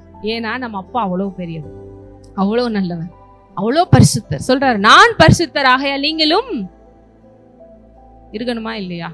பிள்ளை எப்படி இருக்கு, இல்ல அப்பா பாரு தங்கமா இருக்காரு, பிள்ளை எப்படி இருக்குன்னா அப்ப நம்மளை மாத்த ரைட்ஸ் இருக்கா இல்லையா? ரைட்ஸ் இருக்கு. ஏன்னா அப்பதான் சரியாக இருக்கும். ஏன்னா அந்த பரிசுத்த தேவன் தன்னுடைய எல்லா ஆசீர்வாதங்களையும் இதன் அடிப்படையில தான் வச்சிருக்காரு. இன்னைக்கு நம்ம சுயத்துல பரிசுத்தமா இருங்கன்னு சொல்லல, அவர் நமக்கு கொடுத்துட்டார் தேவ நீதியை. அதுல நீங்க நிலைச்சிருந்தாலே பரிசுத்தம் டெவலப் ஆகும். இப்ப தேவனோட வார்த்தையில நிலைச்சிருந்தாலே நீங்க ஆட்டோமேட்டிக்கா கனி கொடுக்கலாம். கேட்டு மட்டும் இல்ல, அதன்படி செய்ய வேண்டும். இங்க ஆபிரகாமுக்கு சில விஷயங்கள் சொல்றாரு, நான் உனக்கும் எனக்கும் நடுவாக என் உடன்படிக்கை ஏற்படுத்தி உன்னை மிகவும் திரளாய் பெருக பண்ணுவேன் என்றார். ஒருத்தனை அழைக்கிறாரு, அழைச்சு பெருக பண்ணுவேன் அப்படிங்கிற வேர்டே ரொம்ப ஒரு அதிசயம். திரளாய் பெருக பண்ணுவேன் அப்படின்னா அதை விட பெரிய அதிசயம். மிகவும் திரளாய் பெருக பண்ணுவேன்னா இவ்வளோ பெரிய விஷயம் இருக்கு பாருங்க. ஒவ்வொரு விஷயத்தையும் நீங்க கடன் படிச்சுட்டு போயிடக்கூடாது. பெருக பண்ணுவேன்னாலே உன்னை மல்டிபிள் பண்ணுவேன், திரளாய் பெருக பண்ணுவேன், மிகவும் திரளாய் பெருக பண்ணுவேன். உங்களால புரிய முடியுது? தேவன் பாருங்க, அவர் ஹார்ட்ல அவ்வளவு ஆசை நம்மளை அப்படி உயர்த்தணும், ஆசீர்வதிக்கணும். ஜஸ்ட் என்ன பண்ணு, கோஆபரேட் பண்ணு. இத்தனை பேர் அப்படி உங்களை விட்டு கொடுக்குறீங்க. அதுதான் விட்டு கொடுக்குறேன். தேவனே நீங்க என்ன சொல்றீங்களோ அதை நான் என் வாழ்க்கையில செய்ய என்ன விட்டு கொடுக்குறேன். ஜஸ்ட் கோஆபரேட் பண்ணு. மெய்ப்பன் பேச்சு ஆடு கேட்டா யாருக்கு நல்லது? அவர் பெரிய மெய்ப்பனா இருக்கிறார் இல்லையா? அப்ப இங்க அடுத்து பாருங்க, ஆபிரகாம் முகம் குப்புற விழுந்து வழங்கினான், தேவன் அவனோட பேசி. முகம் குப்புற விழுந்து வழங்குறதுங்கிறது ஒரு ஆக்ஷன். இன்னைக்கு நம்ம சபையிலலாம் விழுந்து விழுந்து கும்பிடு அப்படிலாம் சொல்றது இல்லை. ஆனா இது எல்லாமே பாத்தீங்கன்னா அவங்களுக்கு முன்னாடி டோட்டலா தன்னை சரண்டர் பண்றதுக்கான ஒரு சைன். வீட்டுல எல்லாம் பெரியவங்க கீழே காலில் விழுந்து கும்பிடுவாங்க. எல்லா வீட்லயும் நிறைய வீட்டுல அந்த பழக்கம்லாம் இன்னைக்கு இருக்கும்னு நினைக்கிறேன். பெரியவங்ககிட்ட ஆசீர்வாதம் இங்கோ. கல்யாணம் முடிஞ்சோனையும் அந்த காலத்துல எல்லாம் பார்த்தீங்கன்னா அவ்வளோ பெரிய மாலையும் போட்டுருவாங்க. விழுந்து விழுந்து விழுந்து விழுந்து கும்பிட்டு வேர்த்து விறுவிறுத்து. இப்போ அது பரவாயில்ல, ரொம்ப டீசெண்டாலாம் கல்யாணம் முடிக்கிறாங்க. போட்டோவில் அட்வான்ஸாகவே எடுத்துக்கிறாங்க. எதுக்கு அந்த நேரத்தில் வேர்த்துறோம்? வாங்க முதலே ஒரு 2-3 மாதத்துக்கு முன்னாடி இருந்து எல்லாமே ஆரம்பிச்சிடுறாங்க. என்ன அந்த காலத்துலலாம் அப்படி கிடையாது. ஸோ விழுந்து விழுந்து விழுந்து விழுந்து கும்பிடுறது இப்போ நிறைய குறைஞ்சிருச்சு இதெல்லாம் நினைக்கிறேன். ஆனால் ஆபிரகாம் முகம் குப்புற விழுந்துனா என்ன, முகம் எங்கே இருக்கு? தரையில இருக்கு. சாஷ்டாங்கமா விழுந்து என்னை அப்படியே சரண்டர் பண்றேன். நீங்க அப்படியெல்லாம் விழுந்து கும்பிட வேண்டாம். ஆனா இருதயத்துல முகம் கூப்புற விழுந்துருங்க. இருதயத்துல ஒரு வீட்டுல பர்சனலா ப்ரேயர் பண்ணும்போது உங்களுக்கு அப்படிலாம் ஃபீலிங் இருந்துச்சுன்னா பண்ணலாம். நீல் டவுன் போட்டு இங்க யார் நீல் டவுன் போட்டு பண்ணக்கூடாதுன்னு சொல்லல. நீ நிறைய பேர் கால் வலி கை வலின்னு இருக்கு, எங்கத்தான் நீல் டவுன் போட சொல்றது? நீல் டவுன் போடணும்னா போடுங்க, சாஷ்டாகமா பணிஞ்சு கொள்ளுங்க. இல்ல நாங்க ஓரமா உட்கார்ந்தாங்க கேட்பேன், உங்களோட இஷ்டம் தான். சேர்ல உட்கார்ந்தாலும் ஆனா தேவன் இருதயத்தை பார்க்கிறார். மேபி செய்யணும்னு விரும்பினா அது உங்களுடைய இஷ்டம் தான் செய்யறேன். இங்க எந்த விஷயத்துலயும் ரெஸ்ட்ரிக்ஷன் கிடையாது. அப்ப இங்க பேசி என்ன சொல்றாரு, அவனோட பேசி நான் உன்னோட பண்ணுகிற உடன்படிக்கை என்னவென்றால், உடன்படிக்கை கவர்னன்ட், உங்கூட நான் என்ன பண்ணேன் அப்படின்னா, நீ திரளான ஜாதிகளுக்கு, ஆனா ஒரு குழந்தை கூட திரளான ஜாதிகளுக்கு, ஜாதினா நம்ம ஊர்ல சொல்ற இந்த ஜாதி எல்லாம் கிடையாதுங்க. பைபிள்ல இருக்கிற எல்லா ஜாதியுமே எதை தான் மீன் பண்ணுது? அது ஒரு நேஷன், தேசம், அநேக தேசங்கள் அப்படிங்கறத அங்க மீன் பண்ணும். நம்ம ஊர்ல உடனே ஜாதினாலே நீங்க என்னங்க இப்படியா நீங்க அப்படியா அப்படின்னு, அது மாதிரி பைபிள்ல கிடையவே கிடையாது. 2 ஜாதி தான் பைபிள்ல. ஒண்ணு தேவனை ஏற்றுக்கொண்ட பரிசுத்த ஜாதி, தேவனை ஏற்றுக்கொள்ளாத பரிசுத்தமுள்ளாத ஜாதி. அப்ப உண்மையிலேயே தேவனுக்குரிய பரிசுத்தமுள்ள ஜாதியில நீங்க பொண்ணு மாப்பிள்ளை தேடுங்க, வாழ்க்கை எல்லாமே கரெக்டா இருக்கும். பரிசுத்தமில்லாத ஜாதியில போய் தேடுனா பிரச்சனைகளே நார்மலா இப்ப கிறிஸ்டியன்ஸ்குள்ள ஆண்டவருக்குள்ள இருக்கிறவங்களுக்குள்ள சேர்ந்தாலே ஏகப்பட்ட பிரச்சனைகள் வருது. ஒரு அந்நிய நுகத்தோடு பிணைக்கப்படும் போது ஏகப்பட்ட பிரச்சனைகள் வராமையா இருக்கும். இப்ப இங்க பாருங்க, இனி உன் பேர் ஆபிராம் என்னப்படாமல் உன்னை திரளான ஜாதிகளுக்கு தகப்பனாக ஏற்படுத்தினபடியால் நான் உன்னை சொல்லிட்டேன். சொன்னதுதான், ஏன்னா என் வாயிலிருந்து வந்தா நடந்துரும். உன் பேர் ஆபிரகாம் என்னப்படும். நிறைய பேர் இதெல்லாம் வச்சுக்கிட்டு இந்த பேரை மாத்துறது, இந்த நியூமராலஜி பாக்குறது பாருங்க. தேவன் கூட அந்த காலத்துல எல்லாம் பேரை மாத்தி விட்டுருக்காரு பாத்தீங்களா? ஆபிராம் கூட ஒரு காவை போடு, உன்னோட கவுண்ட்ஸ் மாதிரிதான் இப்படி இருக்கு, இப்படி நிறைய பேர் ஜோசியம் பாரு இதெல்லாம் பார்த்துக்கிட்டு இருக்காங்க. அதுக்காக மாத்தல. ஆபிரகாம் அப்படின்னா அதுக்கு மீனிங் என்ன? தேவன் சொல்றாரு, திரளான ஜாதிகளுக்கு தகப்பன். இப்போ உன் பேர் ஆபிராம் இருக்கு. அப்ப உண்மையிலேயே அந்த ஆபிரகாம்னா திரளான ஜாதிகளுக்கு தகப்பன். அப்ப கூப்பிடுறவங்கள எப்படி கூப்பிட்டுருப்பாங்க? ஒரு பிள்ளை கூட இல்ல, 99 வயசு தாத்தா, இங்க திரளான ஜாதிகளுக்கு தகப்பன் வாங்க, திரளான ஜாதிகளுக்கு தகப்பன் இங்க வாங்க, கொஞ்சம் தண்ணி கொடுங்க, திரளான ஜாதிகளுக்கு தகப்பன், திரளான ஜாதி தகப்பன் உட்காருங்க வாங்க. ஆனா ஒரு பிள்ளை கூட. ஆனா ஆபிரகாம்க்கு அதுல என்ன விழுந்துகிட்டே இருக்கு, நீ திரளான ஜாதிகளுக்கு. அதனாலதான் கேட்கறதை குறித்து கவனமா இருக்கும். கேட்கறதை குறித்து உங்க கூட ஒரு 4 பேரு நீங்க எல்லாம் சரியா வருவீங்கன்னு எனக்கு தோணல. உன் வாழ்க்கையெல்லாம் என்னத்த முன்னேற போகுது? உன் முஞ்ச பார்த்தாலே 7 நாடு சனி பிடிச்ச மாதிரி இருக்கு. நம்ம குடும்பத்துல இதெல்லாம் நடந்ததுல உனக்கு மட்டும் நடக்கும்னு நினைக்கிறியா? இப்படி ஒரு 4 பேர் சும்மா 24 மணி நேரம் உங்களை சொல்லிட்டு இருந்தாங்கன்னா நீங்க அப்படியே ஆயிடுவீங்க. அதனாலதான் நம்ம சேர்க்கை ரொம்ப முக்கியம். அதனாலதான் பரிசுத்த கூட்டத்தோட உங்களை இணைத்து கொள்ளுங்கள், விசுவாச கூட்டத்தோட இணைத்து கொள்ளுங்கள் என்று வேதம் சொல்லுது. இத்தனை பேருக்கு சபைங்கிறது ஏன் முக்கியம்னா அதான் முக்கியம். இங்க அட்லீஸ்ட் கொஞ்சமாவது உங்களுக்கு விசுவாச பேசுறதுக்கு ஒரு 4 பேர், கவலைப்படாதீங்க நான் ப்ரேயர் பண்ணேன் நடந்துச்சு உங்களுக்கு நடக்கும் சொல்றதுக்காவது ஒரு ஆள் இருக்கும். வெளியில இருக்கிறவங்க எல்லாம் போட்டியிலையும் பொறாமையிலையும் வெறுப்புல இருப்பாங்க. அப்போ உங்களோட விசுவாசம் என்னதான் பண்ணுவாங்க?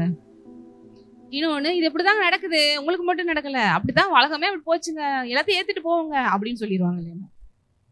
அப்ப இங்க தேவன் பாருங்க, காதுல விழுகிறது நம்ம இருதயத்திலே போய் தங்குங்கிறது அவருக்கு தெரியும். அதனாலதான் செவிகள் தேவனுடைய வார்த்தையை மாத்திரம் கேட்கக்கூடியதா இருக்க வேண்டும். அதனாலதான் சர்ச்சுக்கு வரீங்க, அதனாலதான் இந்த வார்த்தை கேட்குறீங்க. இப்போ உங்களுக்குள்ள நான் சொன்ன 5 monthsலேருந்தே ஹியரிங் கெப்பாசிட்டி இருக்கும் அப்படின்னு. இப்போ உங்களுக்கு அந்த பழைய கேரக்டர்லாம் தேவன் மாற்ற என்ன பண்ணுவாரு, அவரை போல மாத்துறதுக்கு என்ன பண்ணாரு, இப்பயும் மறுபடியும் இந்த வார்த்தையை கொண்டு பழையவைகளை எல்லாம் ஒழித்து புதியதாக மாற்ற முடியும். அதனாலதான் ஆண்டவருக்குள்ள வந்த பிறகு ஒரு மனுஷன் புதுசா மாறுறான். எனக்கு அவ்வளவு ஒஸ்டா இருந்தா இன்னைக்கு இப்படி மாறிட்டான். தேவனால கூடாத காரியம் ஒன்று. ஹல்லேலூயா. இப்ப இங்க பாருங்க, ஆபிரகாம் ஏமாத்துறாருன்னா, நீ மிகவும் திரளான ஜாதிகளுக்கு தகப்பனாக உன்னை மிகவும் அதிகமாய் பழுக பண்ணி, மறுபடியும் பழுக பண்றதுனாலே மல்டிபிகேஷன், அதிகமாய் மட்டும் இல்ல மிகவும் அதிகமாக பழுக பண்ணி உன்னிலே ஜாதிகளை உண்டாக்கவே உன்னிடத்திலிருந்து ராஜாக்கள் தோன்றுவார்கள். அப்புறம் உனக்கும் உனக்கு பின் வரும் உன் சந்ததிக்கும் நான் தேவனாய் இருக்கும்படி எனக்கும் உனக்கும் முன் பின் தலைமுறை தலைமுறையாக உன் சந்ததிக்கும் நடுவே என் உடன்படிக்கை நித்திய உடன்படிக்கையாக, இது இட்டர்னல் கவனன்ட்டை நான் எஸ்டாப்ளிஷ் பண்றேன்ப்பா. நீ பரதேசியாய் தங்கி வருகிற இந்த கானான் தேசம் முழுவதையும் உனக்கும் உன் பின்வரும் சந்ததிக்கும் நித்திய சுதந்திரமாக கொடுத்து நான் அவர்களுக்கு தேவனாய் இருப்பேன். தேவன் ஆபிரகாமை நோக்கி, இப்பொழுது நீயும் உனக்கு பின் தலைமுறையாக உன் சந்ததியும் என் உடன்படிக்கை என்ன பண்ணணும், இப்ப நான் இதெல்லாம் செய்வேன், நீங்க என்ன பண்ணணும், என் உடன்படிக்கைய கை கொள்ள வேண்டும். அதுக்கு நிறைய இன்ஸ்ட்ரக்ஷன்லாம், நான் தான் ஒரே தேவன், என்னை தவிர உனக்கு தேவன் இருக்கக்கூடாது, எனக்கு முன்பாக உன் நடந்து கொண்டு உத்தமனாயிரு, என் கட்டளைகளை நியமங்களை கடைபிடி. இது எல்லாத்தையும் யார் செய்ய வேண்டும், நம்ம செய்யறது. அவர் கூட கோஆபரேஷன் பண்ணி இப்படி செஞ்சா ஆட்டோமேட்டிக்கா அந்த ஆசீர்வாதங்கள் எல்லாம் நம்ம வாழ்க்கையில பலிக்கும். எனக்கும் உங்களுக்கும் உனக்கு பின்வரும் சந்ததிக்கும் நடுவே உண்டாகிறதும் நீங்கள் கை கொள்ள வேண்டியதுமான என் உடன்படிக்கை என்னவென்றால் அப்படின்னு சொல்லிட்டு தான் விருத்த சேதனத்தை படிச்சு. விருத்த சேதனம்னாலே நிறைய பேர் ஏதோ ஆண்களுக்கு நமக்கெல்லாம் ஒன்றும் இல்லை. விருத்த சேதனம்ங்கிறது ஸ்பிரிச்சுவலா எதை மீன் பண்ணுது அப்படின்னா, இனிமேல் இவர்கள் தேவனுக்கு உரிய பரிசுத்த ஒரு கூட்டம். அந்த காலத்துல விருத்த சேதனம் பண்ணும் போது ஏன் ஆண்களுக்கு அப்படி பண்றாங்கன்னா, ஏன் ஆணினுடைய வித்துல இருந்துதான் ஒரு மனுஷன் வரான் அப்படிங்கிறது தான் இயற்கை இல்லையா. சோ அங்க ஒரு சில விஷயங்களை நம்ம தேவனுடைய நாமத்துல செய்யும் பொழுது, அந்த செய்யற விஷயத்துல எதுவும் இல்லை, அந்த விஷயத்துக்கு கீழ்ப்படி நம்ம செய்யும் போது இனிமேல் இந்த சந்ததி தேவனுக்கு உரியதுங்கிறத அவங்க ஞாபகத்துல வைத்துக்கொள்ள, இதை அவங்க அர்ப்பணிக்கும்படியான ஒரு காரியமா இருந்துச்சு. இனிமேல் இங்க பிறக்கிற ஒவ்வொரு குழந்தையும் யாருக்கு சொந்தம், இன்னைக்கு நம்ம ஒவ்வொருவரும் நம்மளுடைய இருதயத்திலே விருத்த சேதனம் பண்ணப்பட்டவர்களா இருக்கிறோம் என்று புதிய ஏற்பாட்டுல வேதம் சொல்லுது. பழைய விஷயத்தை கலைஞ்சு இப்ப நம்ம எல்லாரும் யாருக்கு சொந்தமாயிட்டோம், இப்போ உங்கள்ட்ட இருந்து வர சந்ததிகள்லாம் யாருக்கு சொந்தம், அல்லேலூயா. அப்ப அதுதான் இப்ப நீ முழுக்க யாருக்கு சொந்தம். விருத்த சேதனங்கிறது எதை காமிக்குது, நீ இனிமேல் எனக்கு சொந்தம், உனக்கு இருந்து வர்ற ஒவ்வொரு பிள்ளையும் எனக்கு சொந்தம். அப்ப இன்னைக்கு நீங்க தேவனுக்கு சொந்தம், இனிமேல் உங்களுடைய ஒவ்வொரு ஜெனரேஷன் சந்ததியா யாருக்கு சொந்தம், தேவனுக்கு சொந்தம். அதுதான் ஆவிக்குரிய வகையிலே விருத்த சேதனம். அதனால விருத்த சேதனம் உள்ள செவிகள் உங்களுக்கு உண்டாகட்டும் என்று வேதவசனம் சொல்லுது. ஏன், பரிசுத்தமாக்கப்பட்டது, தேவனுக்கு உரியது. தேவன் நம்ம கூட எல்லாமே தேவனுக்கு உரியதா மாறிடுச்சு. எத்தனை பேர் அப்படியா உண்மையிலே உணர்ந்து இருக்கிறீங்க? நீங்க உங்களுக்கே சொந்தம் இல்லை. பக்கத்துல அவங்க பார்த்து சொல்லுங்க, நீங்க உங்களுக்கே சொந்தம் இல்லை. அப்புறம் ஏங்க உங்களுக்காக ப்ரேயர் பண்றீங்க? என்னடா வித்தியாசமா? அவர் பார்த்துக்கிடுவாரு, அவருக்குரியதை அவர் பார்த்துக்கிடுவாரு. அவர் என்ன கேட்கிறாரோ, அவர் என்ன செய்ய சொல்றாரோ, அவர் எது விருப்பமோ அதை செய்யறதா உங்க வேலை. அல்லேலூயா. இத்தனை பேருக்கு இந்த புரியுது. நீங்க உங்களுக்காகவே ஜெபிக்க தேவையே இல்லை. ஏன்னா நீங்க அவருக்கு சொந்தம், அவருடையதை அவர் பார்த்துக்கிடுவாரு. அவர் சொல்றது என்ன அப்படின்னா, என் வார்த்தைகளை நீ ஜஸ்ட் கடைபிடியாது, அவரோட விருப்பம். நீங்க அதுல செய்ய ஆட்டோமேட்டிக்கா உங்களை அறியாமலே நீங்க நல்லா தான் இருப்பீங்க. பவுல் அதனாலதான் சொல்றாரு, அதுக்கான வசனத்தை மட்டும் எங்க இருக்கு அப்படின்னு காமிக்கிறேன். ஏன்னா நம்ம நிறைய நேரங்கள்ல எல்லாம் செய்யறோம், அப்ப எங்க மிஸ் ஆகுது அப்படின்னு பார்க்கலாம். கலாத்தியர்ல 3:16 முத படிங்க. சரி, இப்ப ஒரு விஷயத்த நீங்க கேட்கலாம், ஆபிரகாம்கிட்ட பேசுனதை எங்களுக்கு சொல்லிட்டு இருக்கீங்க. நம்ம ஊர்ல சொல்றாங்க, ஆபிரகாம் இவங்க எல்லாம் பாத்தீங்கன்னா அதெல்லாம் இஸ்ரேல் நாட்டுக்காரங்க, உங்களுடைய மதமே இஸ்ரேல், அந்நிய மதம், அந்நிய தெய்வம். எங்களுக்கு நிறைய பேர் யூடியூப்ல நீங்களா இதுக்கு இங்க பேசிட்டு இருக்கீங்க, நீங்க இஸ்ரேலுக்கு போங்க, நீங்க ரோமுக்கு போங்க, நீங்க இட்டாலிக்கு போங்க, இங்க என்ன உங்களுக்கு வேலை அப்படின்பாங்க. இது உங்களுக்கு புரியல பாருங்க. இப்ப எதுக்கு நம்ம பைபிள் இங்க சொல்லப்பட்டிருக்குன்னா, தேவன் எல்லாருக்கும் சொந்தம். அந்த தேவன் ஒரு கீழ்ப்படுகிற ஒரு மனுஷனை எடுத்து அவனுக்குள்ள ஒரு கோட் பண்றாரு. அவன் மூலமாக அந்த உலக மொத்தத்துக்கும் ஆசீர்வாதத்தை தர்றாரு. அப்படி சூஸ் பண்ணப்பட்ட ஒருத்தர் தான் அந்த ஆபிரகாம். ஏன்னா ஆபிரகாம்கிட்ட சொல்றாரு, நீ திரளான ஜாதிகளுக்கு தகப்பனாவ. இதை ஒரு பக்கம் நீங்க கலாத்தியரை வச்சுக்கிட்டு ஆதியாகமம் 12:2-3 வசனங்களை பாருங்க. ஆதியாகமம் 12:2-3, நான் உன்னை பெரிய ஜாதியாக்கி உன்னை ஆசீர்வதித்து உன் பேரை பெருமைப்படுத்துவேன், நீ ஆசீர்வாதமாய் இருப்ப, உன்னை சபிக்கிறவர்களை உன்னை ஆசீர்வதிக்கிறவர்களை ஆசீர்வதிப்பேன், உன்னை சபிக்கிறவனை பூமியில் உள்ள வம்சங்கள் எல்லாம் உனக்குள். ஆட்ட சொல்றாரு ஆபிரகாம். பூமியில் உள்ள வம்சங்கள் இல்லைன்னா பூமியில பிறக்கிற எல்லாமே எப்படிங்க ஆபிரகாமுக்குள்ள வந்து ஆசீர்வதிக்கப்பட முடியும்? ஒரு சாதாரண மனுஷன் மிஞ்சி மிஞ்சி போனா ஒரு 100 வயசு இருக்கலாம். சரி, அந்த காலத்துல மேக்சிமம் 900 வருஷம் இருந்தாங்கன்னா கூட அதுக்கடுத்து என்னங்கன்னா ஒரு நாள் இறந்துருவாங்க. ஆனா பூமியில் இருக்கிற வம்சங்கள் எல்லாம் உனக்குள்ள ஆசீர்வதிக்கப்படும்னா அப்ப அது வரைக்கும் அவர் அப்படியே இருந்துட்டு அவர் மூலமா வம்சம் வந்துட்டே இருக்கும் அப்படிங்கிற மாதிரி தானங்க. என்னங்க ஒன்றும் புரிய மாட்டேங்குது அப்படின்னா, அவரை வைத்து ஆபிரகாமை வைத்து சொல்லல, ஆபிரகாமினுடைய சந்ததியிலே இயேசு வந்து பிறக்க போறாரு. அந்த இயேசுக்குள்ள இதெல்லாம் நிறைவேற போகுதுங்கிறத அன்னைக்கு தீர்க்க தரிசனமாக சொன்னார்.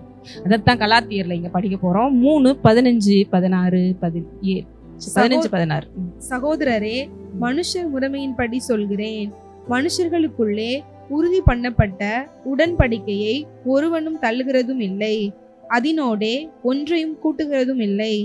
ஆபிரகாமுக்கும் அவனுடைய சந்ததிக்கும் வாக்குத்தத்தங்கள் பண்ணப்பட்டன.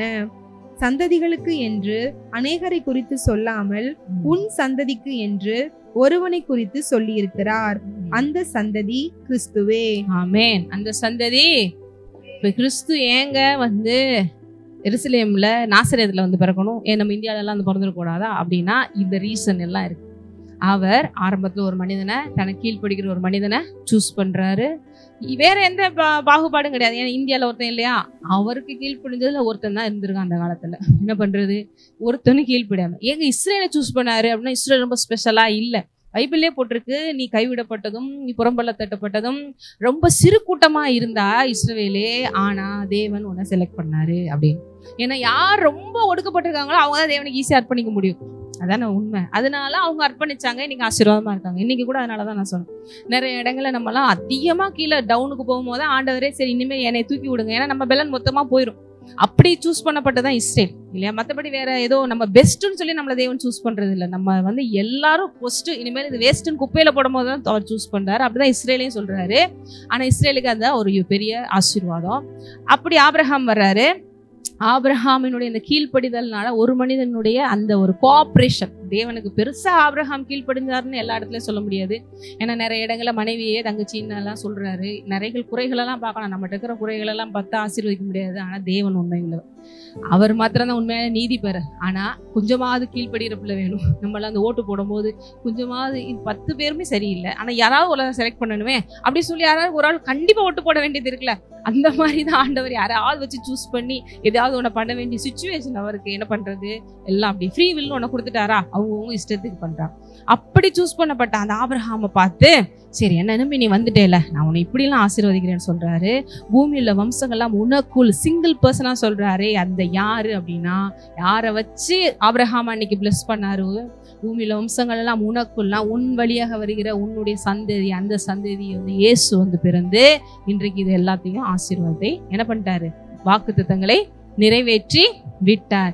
இப்ப இந்த ஆபிரகாம் பத்தி ஏன் உங்களுக்கு சொல்றேன்னா, இப்ப இயேசு உங்களுக்குள்ள வந்துட்டால, நீங்களும் ஆபிரகாம் சந்ததியா மாறிட்டீங்க. ஆகவே இதெல்லாம் உங்களுக்கு சொந்தமாயிருச்சு. எத்தனை பேருக்கு புரியுது?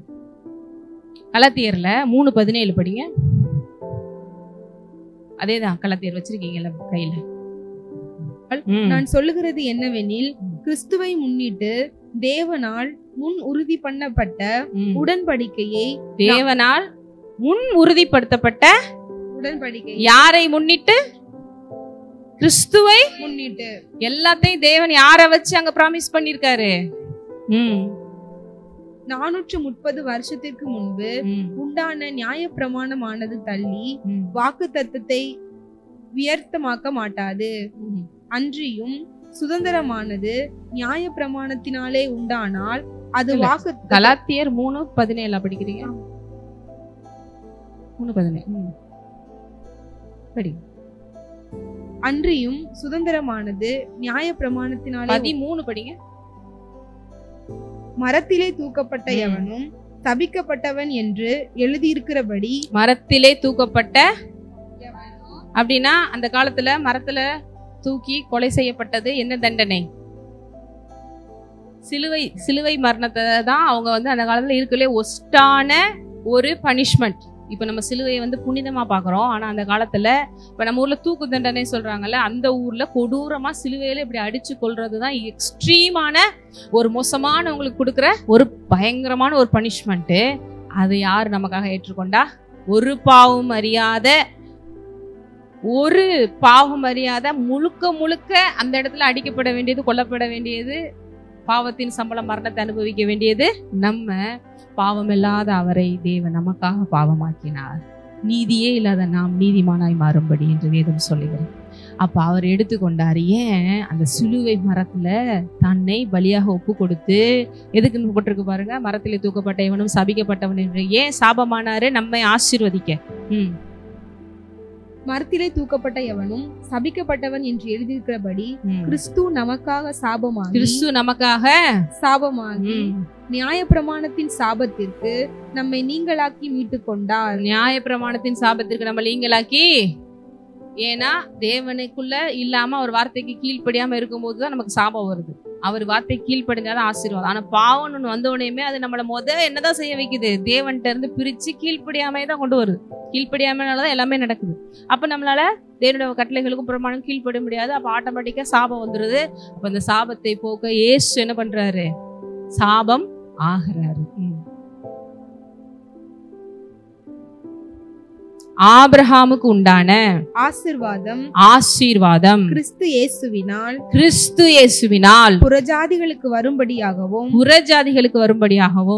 ஆவியை குறித்து சொல்லப்பட்ட வாக்குத்தத்தத்தை நாம் விசுவாசத்தினாலே பெரும்படியாகவும் இப்படி ஆயிற்று.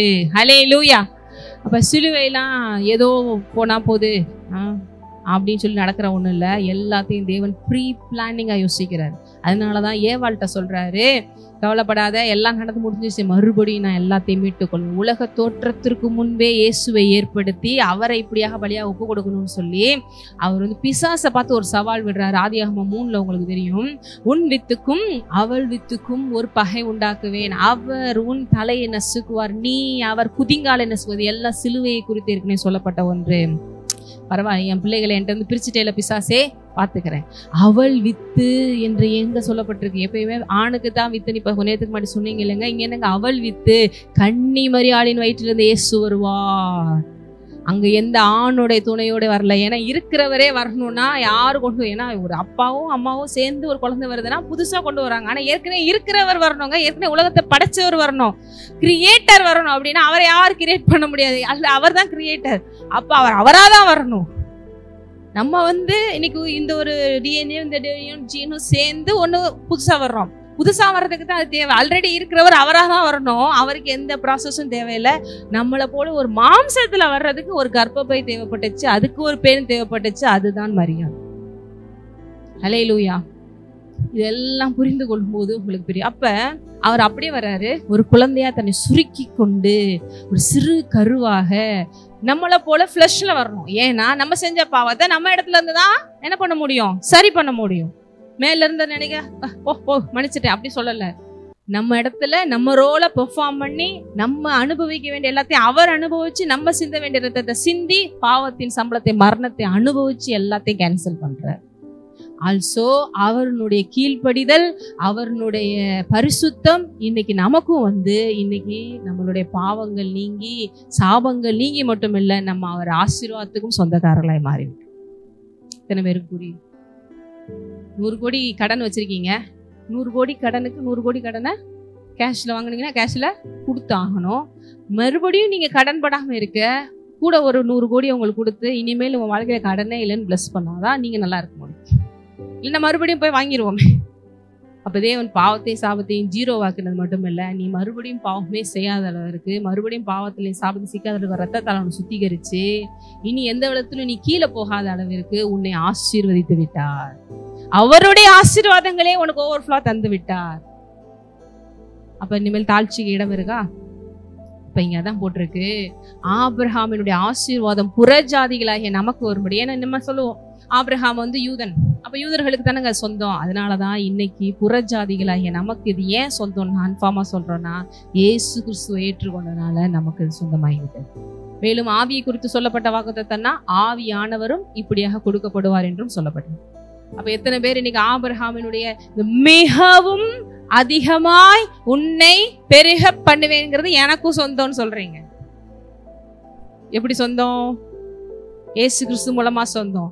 அதனால எனக்கு சாதாரண பெருக்கம் இல்ல, எப்படிப்பட்ட பெருக்கம்? மிகவும் அதிகமாய் பெருக பண்ணுவேன். இப்படி எல்லாத்துலயும் எக்ஸ்ட்ரீமான ஒரு பிளெஸிங்ஸ் நமக்கு இருக்கு எல்லாத்துலயுமே. அதே போல இப்ப இது எல்லாத்தையுமே நம்ம விடாம பிடித்து கொள்ள இந்த ஒரு பரிசுத்தமான அவருக்கு ஒரு கோஆபரேஷன் லைஃப் வாழணுமேங்க. எபிரேயர் 9:15 எடுங்க. இதை மட்டும் பார்த்துட்டா முடிச்சிடுவோம். நம்ம எங்கேயும் மிஸ் பண்ணாம அவர் நமக்கு சொன்ன எல்லா வாக்குத்தத்தங்களையும் ரிசீவ் பண்ண சில விஷயங்களை நம்ம பார்க்கிறோம். எபிரேயர் 9:15. ஆகையால் முதலாம் உடன்படிக்கையின் காலத்திலே நடந்த அக்கிரமங்களை நிவர்த்தி செய்யும் பொருட்டு அவர் மரணமடைந்து அழைக்கப்பட்டவர்கள் வாக்குத்தத்தம் பண்ணப்பட்ட நித்திய சுதந்திரத்தை அடைந்து கொள்வதற்காக புது உடன்படிக்கையின் மத்தியஸ்தராய் இருக்கிறார். ஏனென்றால் எங்கே மரண சாசனம் உண்டோ அங்கே அந்த சாசனத்தை எழுதினவருடைய மரணமும் உண்டாக வேணும். சரி, இது வந்து வேற பாயிண்ட். இதெல்லாம் அடுத்தடுத்த வாரங்கள் நம்ம நிறைய பார்ப்போம். எப்பயுமே உயில் எழுதி வச்சிங்கன்னா அந்த உயில் வந்து எழுதுனவங்க உயிரோடு இருக்கிற வரைக்கும் அது மற்றவங்களுக்கு போகாது. அவங்க இறந்த பிறகுதான் அந்த உயிலே ஆக்டிவேட் ஆகும் இல்லையா? இதான் தெரிஞ்சதுன்னா அப்ப இது அதை பத்தி தான் இந்த சாசனம்லாம் சொல்லப்படுது. வரப்போற நாட்கள் அதெல்லாம் பார்ப்போம். ஏன் சிலுவையில் தேவன் மரிக்கணும் அப்படிங்கிற விஷயத்தெல்லாம். இங்க அவர் என்றென்றைக்கும் நித்திய எப்படி இருக்காரு? மத்தியஸ்தரா இருக்கிறாரு. அதாவது புதிய உடன்படிக்கையின் மத்தியஸ்தரா இருக்கிறார் என்று இங்க பாக்குறோம். இதுதான் எபிரேயர் 9. புதிய உடன்படிக்கை இன்னைக்கு நம்ம கூட ஏற்படுத்தி இருக்கிறார். யார் மூலமா இன்னைக்கு புதிய உடன்படிக்கை உண்டாயிருக்கிறது? ஏன்னா பைபிள்ல ஆபிரகாமோட உடன்படிக்கை பண்ணாரு, ஈசாக்கோட உடன்படிக்கை பண்ணாரு, யாக்கோபோட உடன்படிக்கை பண்ணாரு, வருஷம் அப்படியே பண்ணிட்டு தாவீதோட உடன்படிக்கை பண்ணாரு, சாலமோன் பண்ணாரு. அப்படியே வந்ததுன்னா அடுத்து இது எல்லா உடன்படிக்கையிலும் பெரிய உடன்படிக்கை இயேசு மூலமாக இன்றைக்கு நம்மளோட ஒரு பெரிய உடன்படிக்கையை பிதா பண்ணிருக்கு இயேசு மூலமாக. ஏன்னா இயேசு 100% தேவனாகவும் வந்தார், 100% மனிதனாகவும் வந்தாரு. ஆகவே அந்த உடன்படிக்கையில நம்ம பங்களாரமாக்கணும். இந்த மத்தியஸ்தரா இவர் இருக்கிறதுனால நமக்காக எப்பொழுதும் பரிந்து பேசிக்கொண்டே இருக்கிறார். ஆண்டவரே, இவங்க செஞ்ச தப்பெல்லாம் மன்னிச்சிருங்க, இவங்களுக்காக பாங்க நான் ரத்தம் சிந்திருக்கேன், இதை வைத்து இவங்களை ஆசீர்வதிங்க. புதிய உடன்படிக்கையின் மத்தியஸ்தரா இருக்கிறார். அவரே பிரதான ஆசாரியரா இருக்காரு. அவரே நமக்காக எல்லாமே மாறிட்டாரு. இப்போ இப்படி மாற்றப்பட்டிருக்கிறோங்கிற அந்த அறிவுல நம்ம நிலைச்சிருந்து அவருக்கு உண்மையா நம்ம கீழ்ப்படிஞ்சாலே இது எல்லாத்துலயும் நம்ம பிளெஸிங்ஸ் வரும். அதுல இன்னும் ஒரே ஒரு வசனத்தை மட்டும் 1 பேதுரு 1:4. 1 பேதுரு 1:4. அவர் இயேசு கிறிஸ்து மரித்தோரிலிருந்து எழுந்ததினாலே அழியாததும் மாசற்றதும் வாடாததுமாகிய சுதந்திரத்திற்கு ஏதுவாக ஜீவனுள்ள நம்பிக்கை உண்டாகும்படி தமது மிகுந்த இரக்கத்தின்படியே நம்மை மறுபடியும் ஜெனிப்பித்திருக்கிறாரு. அழியாத அவருடைய அந்த மாசற்ற, இன்னொருத்தோட சொல்லுங்க, அழியாத மாசற்ற வாடாத, அழியாதது மாசற்றது வாடாததுமான சுதந்திரத்தினுடைய நம்ம எப்படிப்பட்ட இப்ப ஒரு சுதந்திரத்துல ஒரு தேவனுடைய ஒரு சுதந்திரவாளிகளா இருக்கிறோம், அவருடைய பிள்ளைகளா இருக்கிறோம். இப்ப நமக்குள்ள இருக்கிறதெல்லாம் வந்து ஏதோ மறைஞ்சு போற ஒண்ணு இல்ல, அழியாதது, மாசற்றது, வாடாதது. அப்படின்னா என்ன? எந்த விதத்திலும் அது மாறாத ஒன்று அப்படின்னு அவ்வளவு தூரம் நமக்கு அதை எஸ்டாப்ளிஷ் பண்ணி சொல்றாரு. இதெல்லாம் நம்ம ஒவ்வொரு வசனத்தையும் நம்ம பார்க்க போனா நம்ம டீப்பா மாறி போயிடும். ஆகவே நம்ம இன்னைக்கு இது செய்ய வேண்டியதெல்லாம் இவ்வளோத்தையும் நம்ம மறுபடியும் மிஸ் பண்ணக்கூடாதுன்னு இயேசு கிறிஸ்து எல்லாம் செஞ்சுட்டாரு. ஏன்னா இயேசு கிறிஸ்து 100% தேவனா இருந்து அவர் மனிதனா வந்து நம்மளுடைய சார்பிலையும் சரி தேவனுடைய சார்பிலையும் மத்தியஸ்தரா இருந்து எல்லாம் செஞ்சு முடிச்சா இன்னும் மிஸ் பண்ண வேண்டிய அவசியம் இல்லை. ஆனா இந்த அறிவு வேணும். அடுத்து இதுல நிலைத்து நிற்கிற ஒரு இருதயம், இந்த 2 மாத்திரம் இருந்தா இந்த எல்லா ஆசீர்வாதங்களும் உங்களுக்கு அப்படியே வந்து சேரும். ஏன்னா நீங்கள் நல்லா இருக்குங்க, நீங்கள் சொல்கிறதெல்லாம் மிகவும் திரளா பெறுகிறது, என்னெல்லாம் நீ ஆசீர்வாதமாக இருப்ப, நீ அவனை ஆசீர்வதிக்கிறவர்களை ஆசீர்வதிப்பேன், பூமியில் வம்சங்களை ஆசீர்வதிக்கப்படும், எப்படிலாம் இருக்குது தேவன் ஊழியத்துக்கு போகும்போது இந்த வாக்குத்தத்தங்கள்லாம் எனக்கு கொடுக்கும், எல்லாம் நல்லா தான் இருக்குது. அப்படி இருந்து எங்கள் கிறிஸ்தவர்கள் எங்கெங்கெல்லாம் மிஸ் பண்ணுறோம் அப்படின்னா, இந்த அறிவு வேணும். நான் சொன்னேன் இல்லையா, பைபிள் வச்சிருக்கலாம், நாங்களாம் எத்தனையோ பேக்ரவுண்டில் இருந்துட்டு வந்தோம், எல்லாம் இதெல்லாம் ஒன்றுமே தெரியாது. புதிய பைபிளில் வந்து 2 புக்ஸ் மட்டும்தான் எப்பயுமே கொஞ்சம் பழசா இருக்கும். ஒன்று சங்கீத புக்கு, ஒன்று நீதிமொழிகள் புக். இப்படி பைக்குன்னு ஓப்பன் பண்ணால் சங்கீதம் தான் ஓப்பன் ஆகும். அந்த சங்கீதத்தை நீதிமொழிகளை தவிர பெருசா ஒன்றும் தெரியாது. இந்த பக்கமும் பெருசா தெரியாது. எனக்கு கிறிஸ்மஸ்க்கு எல்லாம் போனாலும் பாதி நேரத்துக்கு மேலே தூக்கம் வந்துடும். ஏன் அதை சொல்றாங்க, பிறந்தார் கன்னிமரியாள், கிறிஸ்மஸ் எல்லாருக்கும் ஒரு ஃபெஸ்டிவல், நமக்கு ஒரு ஃபெஸ்டிவல். புதிய ஏற்பாட்டில் அது பவுல் லெட்டர்ஸ்ல நிறைய சபைகளை எடுக்கிறதே கிடையாது. ஏன்னா ரொம்ப டீப்பா அவர் பேசுவாருங்க. அதெல்லாம் நம்ம இந்த சாதாரணமா மத்தேயு, மார்க்கு, லூக்கான் அதிசயம் நடந்தது, அற்புதம் நடந்தது, இப்படியே கொஞ்சம் பேசி மக்களுக்கு அவ்வளவுதாங்க புரியும் அப்படின்னு. ஆனா இதுலதான் பாருங்க ரகசியமே இருக்கு. இதுலதான் ரகசியமே இருக்கு.